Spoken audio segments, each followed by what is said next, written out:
Don't forget, join us on the 14th, Friday the 14th of November. We're going to be doing a 12-hour live stream. 12 hours. Continuous, right? To raise money for the victims of Hurricane Melissa in Jamaica. There's a lot of people down there been suffering. So come, join us. We're going to raise money. It's going to be chaos. We are raising money for 12 hours. What we got? I know something that you cannot believe. Jamaica, we have a charity stream. You know them way there, man. You know them way there. Come on, fam. Join us on Friday. It's going to be mayhem. Hi, welcome to AFTV. Got Jason with me. We just drawn 2-2 to Sunderland here at the stadium. Like 2-2 draw. I did ask everyone. I will continue to ask everyone. Was that a fair result in the whole? And once the game's finished, you think you walk out there and say, do you know what? Fair enough. Arsenal, they only should have really got a point out of that game. I think it's one of those games where you probably go through a lot of different emotions. I think we spoke at half time and there was an element of frustration in it in terms of a number of things, and we'll kind of talk about those as we go through. Then you get back into the game, you take the lead, and then to lose, and then it feels like a loss. It can. Yeah, it does. Of course it does. When you're on a run, Arsenal have been on. Yeah. This would feel like a loss. And when it happens in stoppage time, and it's kind of it seems, I haven't seen the goal back, but it seems like one that we probably could and should have defended better. It's quite deflating in that respect. But after the first half, to kind of go in and turn the game around in the way that we did, there's a positive there.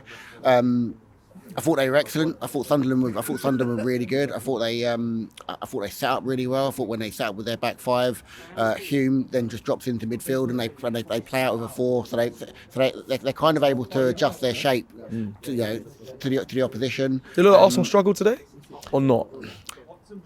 Look, I think the challenge sometimes is when you get sides that defend well. We talk about United and how United defend with their system.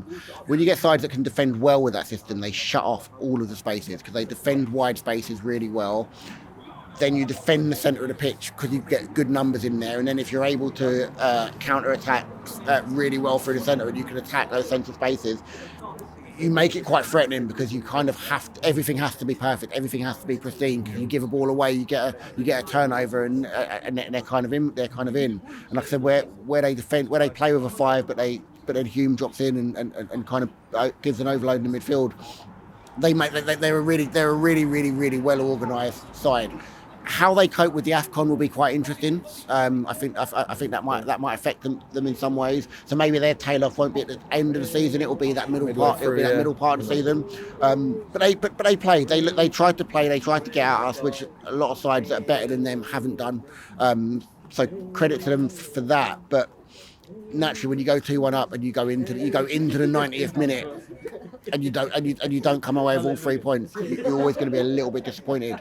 Obviously a bit challenging that we go to a back five. I think if you go to a five, that's fine, but then you have to defend and you cannot concede. So going to the five isn't necessarily an issue if you see the game out. Yep. If you don't see the game out, then questions are naturally going to be asked.